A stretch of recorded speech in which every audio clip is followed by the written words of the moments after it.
what I'd like to talk about is actually embroidering the images that I'm working on. And what I do is I actually use a canvas material to actually print on instead of paper.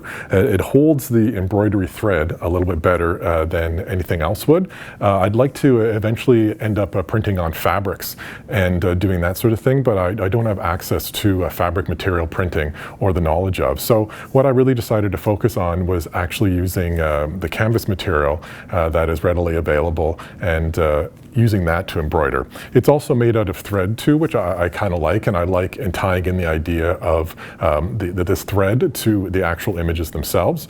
I like the idea that threads and embroidery and different processes like that have been around for a long, long time.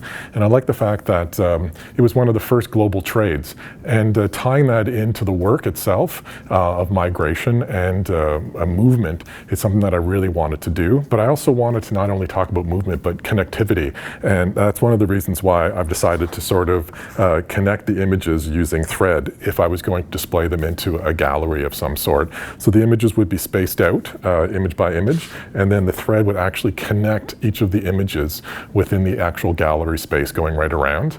The rope that I actually do use in the images is blue too, so I connected the blue thread to the exact tone of blue, and then what would happen is that the rope that I'm using, I'd actually weave the thread into the rope itself and then connect it into the gallery so people could actually hold the rope and take a picture of themselves holding the rope, much like the portraits done here, to sort of carry on the connectivity between people within the actual images.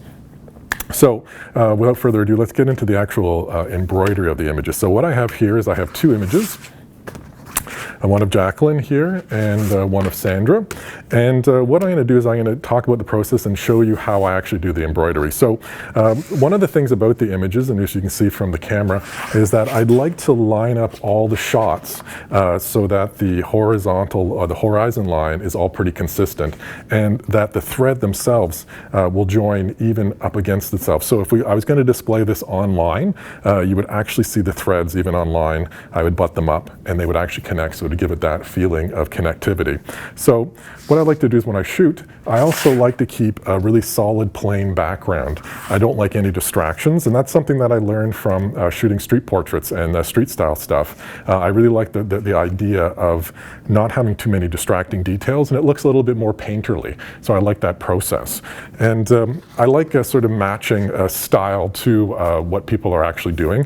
For Jesus here, is a really quiet guy, unassuming in a lot of different ways, but I like the fact that I connected it with the graffiti in the background, because he's really quite outgoing and he's quite talkative about social issues and about migration and other issues too, so I like to connect that. I like this too. Mary had quite a bit of travels in her time coming to Canada, going through from Sierra Leone over to Canada and the United States and traveling through as a nanny, and I like the fact of the shipping containers kind of connecting that idea of migrant movement and things like that too. Jacqueline, it's a very quiet person, and I like the fact of just against the greenery of the background. I also use black and white for the images. I like the format. I like the fact that it doesn't compete with the thread. The thread is still quite evident within the actual images themselves. And one of the reasons why, like the blue thread, the thread itself originally came from a Chinese myth about a deity connecting two lovers together throughout time and space, and bringing them together and showing unity within themselves. They use a red thread, and it's really denotive of love. I didn't really like that process. I didn't really like that color, more so because red has a lot of significance. It's quite a loaded color in color theory, and I really like the use of blue. It has a sense of honesty to it and unity, and it's also doesn't have a lot of negative connotations across many different cultures. So that's one of the reasons why I decided to use blue thread instead of anything else. Okay, so without further ado, let's get into the actual process of doing the embroidery. And I'm going to use the image of Sandra, which I already started doing. Now, what I use is I forget what this is actually called, but it's a ruler, a bendable ruler. And I put it along the thread. I use a marker to actually mark off the different points. And then I use a punch. And essentially this is used for many different things, but the punch is actually used to put holes within the actual image. And I also use a light box that I'll bring in, and when I'm punching the holes, just to sort of make sure that I'm doing it properly. So what I do is I start with, and I will speed up the video of course, is I line up this right along the edge. And I'm going to move all my stuff out of the way.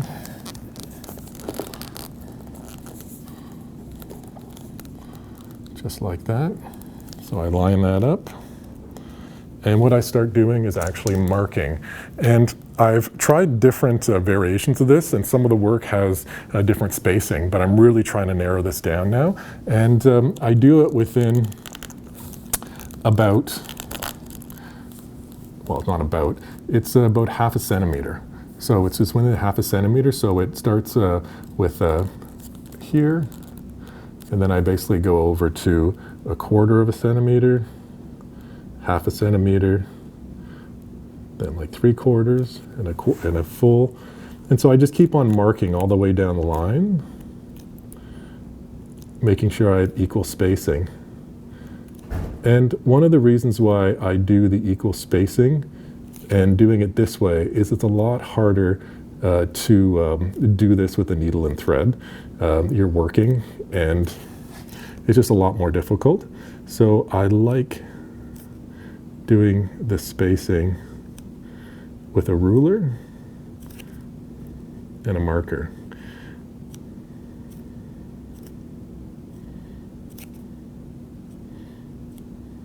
And it keeps it nice and consistent. The smaller the thread length, this is denoting thread length. So the stitch length, sorry, this is denoting stitch length. The closer that it actually is, the tighter the weave, the higher the thread will be, and the more pronounced the effect will be. I use a stem stitch when I'm doing this, and a stem stitch is sort of like a rope-like stitch. I've tried many different stitches, but I like the stem stitch, and I'm not going to do it all because it does take quite a bit of time. And then I use a punch, and the punch is essentially a needle. And you don't need to use this process to do this, but canvas is quite thick. And to punch it through with just a needle itself, it hurts the fingers quite a bit actually. So what I'm going to do is I'm going to grab my light box, and I find the light box just helps to sort of align things. And what I'm going to do is I'm just going to punch along the lines that I've created, the dots that I've created.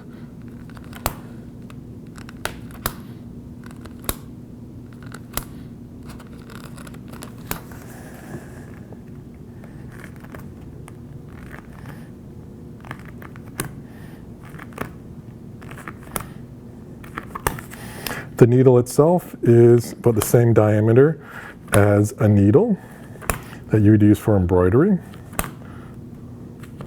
And if you could see on the camera, we can actually see the dots quite easily. And when I have a chance, I actually do like embroidering over a light box or a light source. I also use a book light.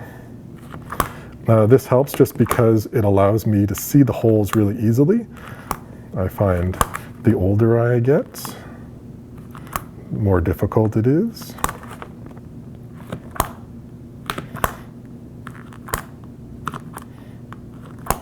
Okay, I just need to do a small set pattern for it here.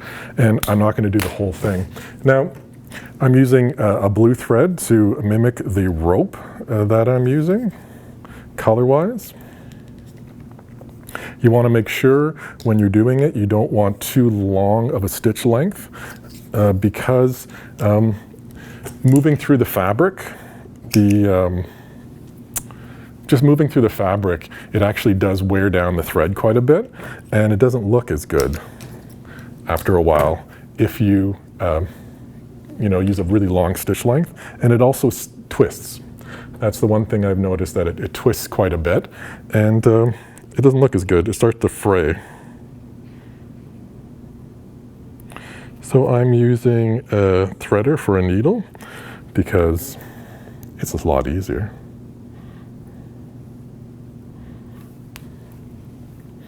So there we go.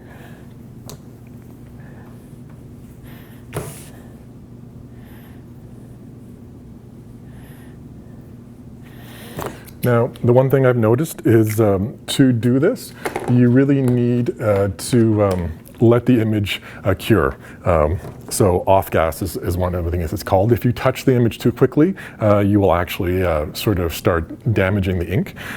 You need to properly profile and do all this thing, the paper properly, or you can actually get ink sitting on top if you're not using the proper ink mixture, matte or photo black, and that really affects the image. So clean hands, really, really good, because you don't want to get the images dirty.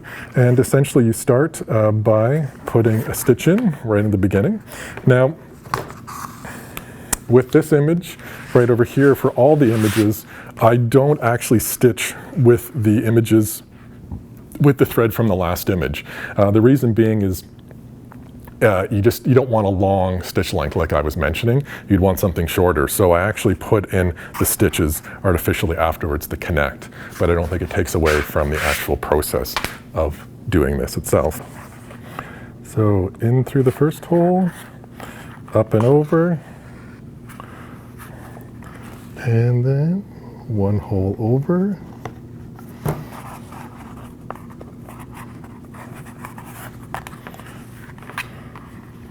And up we go.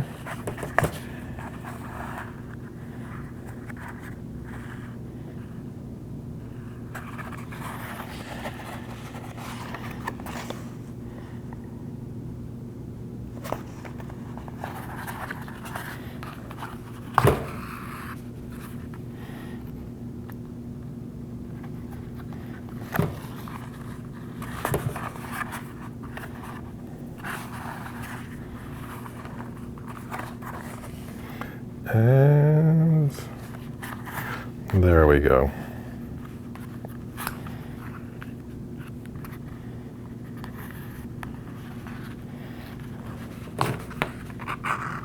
The first stitch is always the hardest stitch. So now we're going to continue with that. So we basically go down through the next hole and then back up through the previous stitch. So there we go. That's a little sloppy, but you can clean stuff up. So essentially what I have is I have a stitch here. I'm going to go stitch length forward, down through the hole that I've already created. I'm going to keep that loop, and then I like to flip over if I need to, and I'm going to come back up through the pre-existing hole that I already have too, and I'm going to do that. And essentially what I'm doing is I'm weaving this over that stitch. So I'm going to come back into here, and then back up through the hole.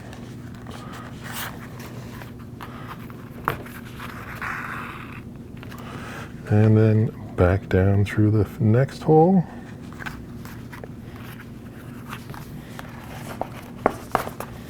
And then back up through here. So this loop always has to be below the thread. There we go. And if I lose the hole, I just use the light, back, and then up.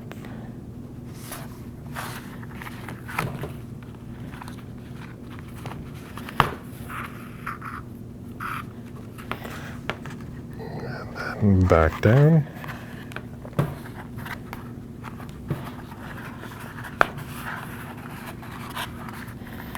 And then back up through that existing stitch.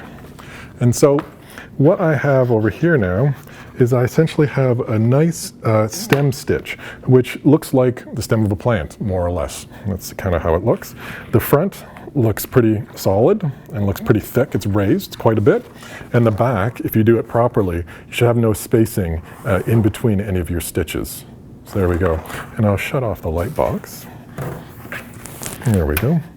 So we can see a better view of that. There we go. And so what I will do is I would just keep on going, and I'm going to have to basically keep on punching my holes and keep on marking all the way across. And more or less after that, what I do is I just keep on going. A whole embroidered piece usually takes me about an hour and a half to 2 hours of actually embroidery after I've actually laid out all the stitch lengths and everything else like that. And a finished piece ends up looking like that with the addition of the thread on the ends. And this would connect, and this is another finished piece. This is Mary once again, so connecting. Some of these images, I used a longer stitch length. I actually doubled. It was like about 1.5 centimeters, and I just kept on playing with it until I got the feel that I actually liked with the images. So there we go. Embroidering canvas prints for my series, The Thread, looking at migrant narration and migrant narratives, and there you go.